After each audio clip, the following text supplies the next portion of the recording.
Your pastor is not your ideal husband. Repeat after me.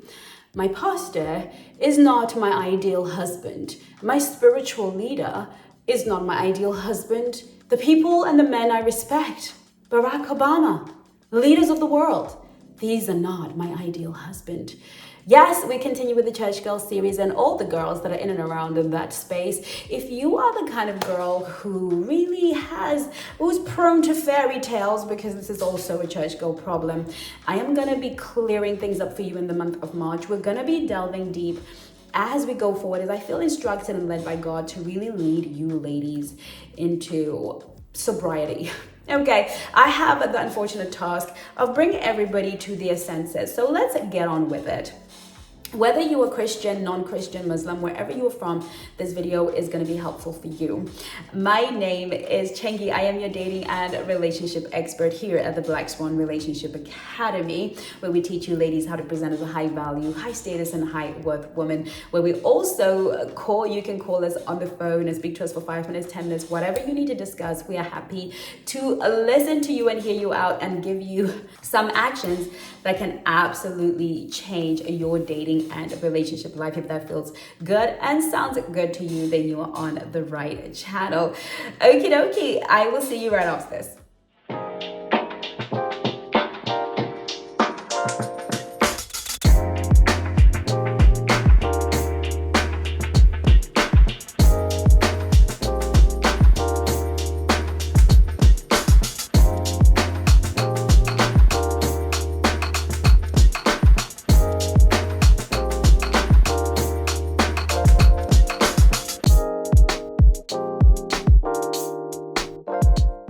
Right, let's get into it. If I had a penny for every single woman that wrote down a ridiculous list of what she wanted in a man, a ridiculous list, and I said to her, so where have you ever met this man? Where have you ever seen this man? And I heard, my pastor and his wife, they're like that. I want you to wake up. Let's wake up right now. Wake up. Wake up, girl. There is no such thing as a perfect man. There is no such thing as a perfect relationship. Trust me, there are healthy relationships out there, and these are the relationships that I am here to train you to have. However, even in the healthiest relationships, you are still dealing with a flawed man and a flawed woman who are dealing with and having to live with difficulties and having to overcome so many of each other's trauma, so much of each other's pain and wounds, and navigating through some of the most difficult relationship situations in the world. And I can guarantee you that the people that are having the hardest time in relationships are those in leadership. It would make sense because, of course, their relationships, their lives, everything would be under attack. And everything would be under scrutiny, and everything would be under the spotlight. And so things are 20,000 times harder when you are with a man of influence, when you are with a man who has a public image.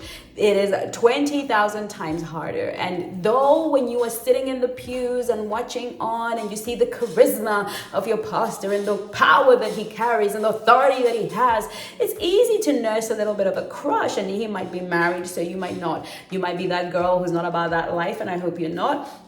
But you might start dreaming of your man who does these things and prays and goes onto the stage. But you must understand that in that place and in that space comes much emotional capacity and mastery that is required. And even in that, there will be moments that seem terrible and unwilling to walk away. I want us to take the rose-tinted glasses off our faces and really start to look at every single man as a flawed and fallible human. When you see the grace and the anointing flowing through myself, through a man, through anybody that you admire, you might think that we are above it.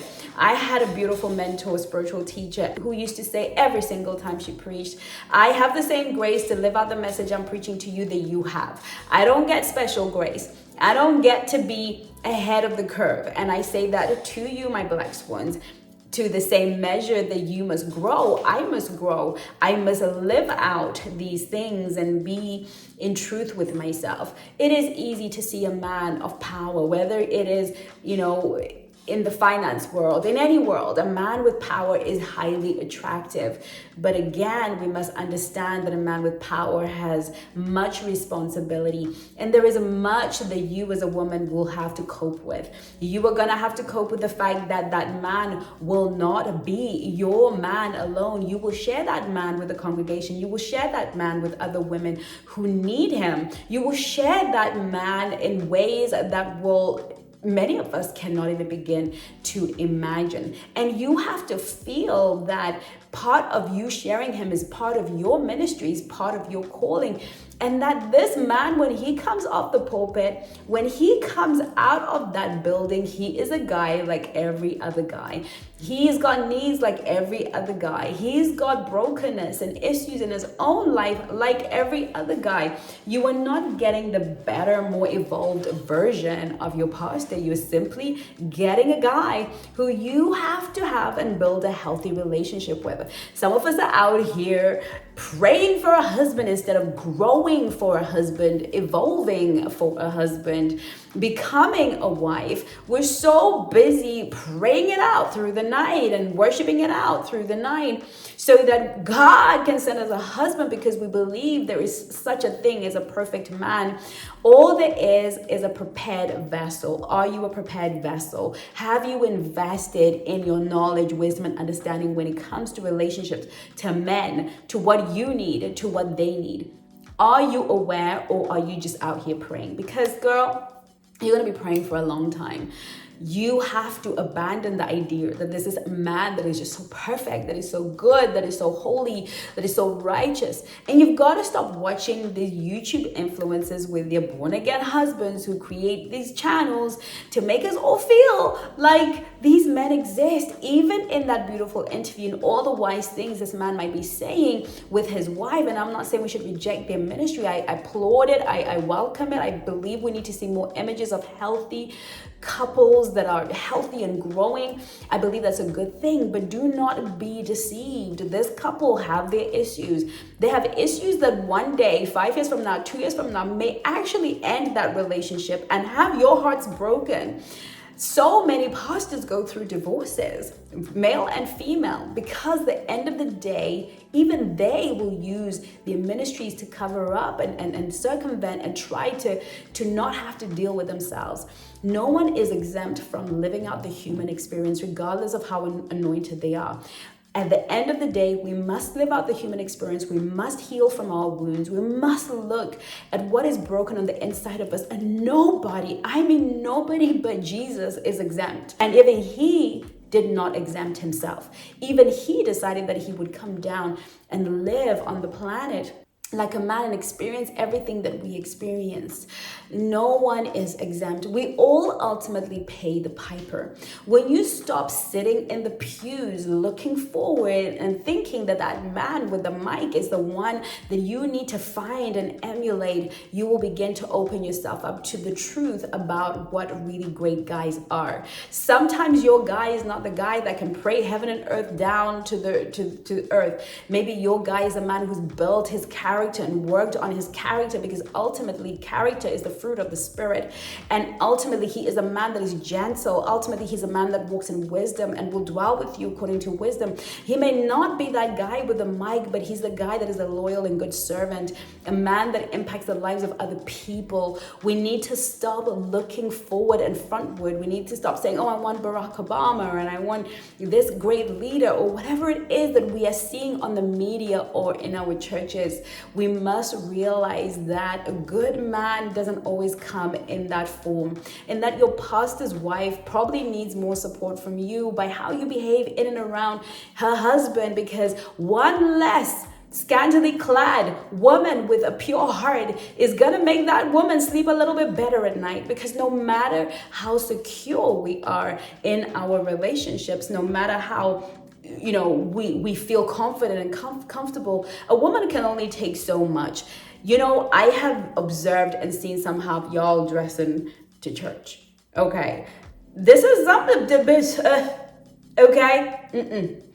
Listen, if you're truly a spiritual woman, you're not there to be seen.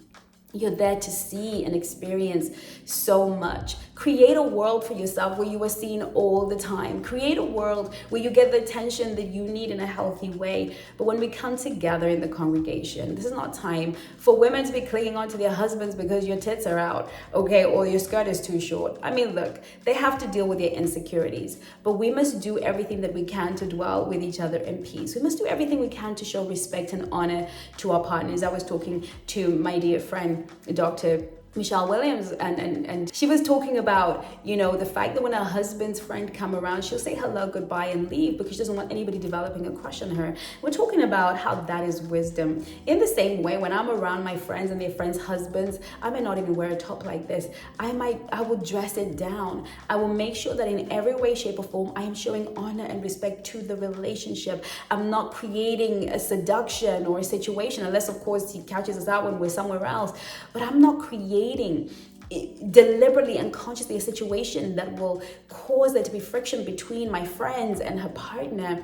If we are truly to be the light of this world and the salt of this world, hold ourselves to such a high standard that we are seen as true royalty. It's not the fact that you call yourself a queen, it is how you move on the planet that makes people see you as a queen. It's how you are when the lights are off. It's how you are when nobody's watching. It's how you move and the laws that govern your heart and your emotions. When I'm talking about laws, I'm not talking about lawfully, I'm not talking about Christian laws or religious laws. I'm talking about each of us having a law of love and kindness and consideration for other people, operating from a law of kindness, graciousness, and love for other people. Simple steps to join Black Swan community.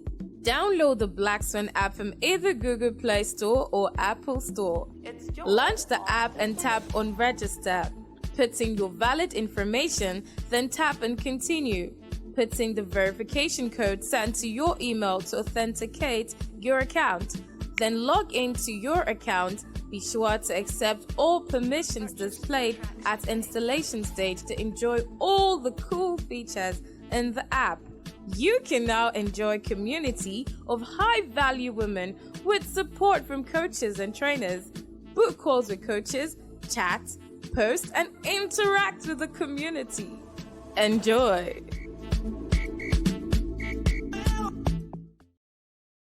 I want us to take away the rose-tinted glasses in and around our pastors and really look at them as humans that need our support, that need us to truly have the heart of a daughter, the heart of a sister, the heart of a family member towards them, rather than this idea that they're this God, and when we look at them, it's with awe and with wonder, and we show this man more respect than we will our intimate partner, our, you know, the person that we are intimate with, the person that we're dating, the person we're in a relationship, the person we're married to, doesn't even get a fraction of the honor and respect we're giving this man because we have made him a God in our hands.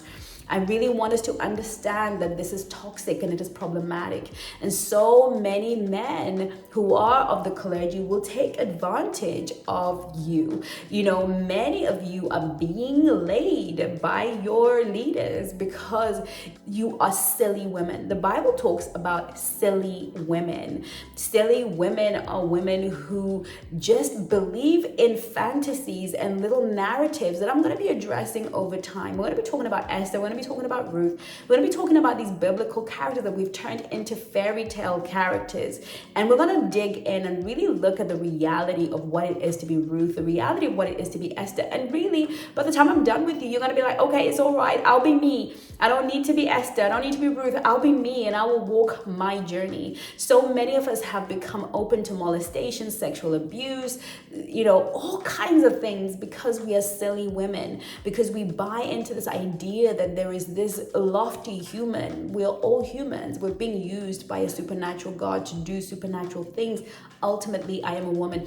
Don't even worry. If you hear scandal about me at any point in my career, just don't worry about it. Just say, you know what, Chengi always kept it real. She always presented herself as a human woman who was fallible and flawed, and she made that mistake, and she's going to own that mistake. And if I've made that mistake, I'm going to own up to it. I did it, people. I'm really sorry that I did it.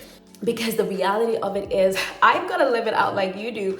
I've got to have those lonely nights. I've got to have those difficult conversations. Every single thing that I tell you to do, I have to live through it. I don't get an exempt certificate. Because I'm a relationship expert does not mean that I have special grace or special honors.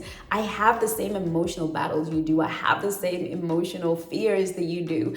But at the end of the day, we're in this together as the Black Swan Nation, as a group of elite women who want to live up to the most noble way of being and showing up in the world, so that we may truly be the light of the world and the salt of the world. And so we must address some of our ways of thinking. Some of us have deified our pastors, and now we will not choose a man that our pastor would not approve of. Listen, it's very different if you have a very close, intimate relationship with your pastor, and he's a good man and he wants to protect you, and maybe your natural father is not much to speak of or is not alive, and you need that person who can speak for you. But ultimately, let us not put our pastors in the position of choosing our mate. This is not your pastor's job or role in your life. He can give you wisdom, he can give you direction, but that is a decision you have to make. You are going to wake up in that bed with that man, or you're going to wake up in a bed alone for many years. If you defer the decision that was given to you to make to another human, you will always, without a shadow of doubt, regret it.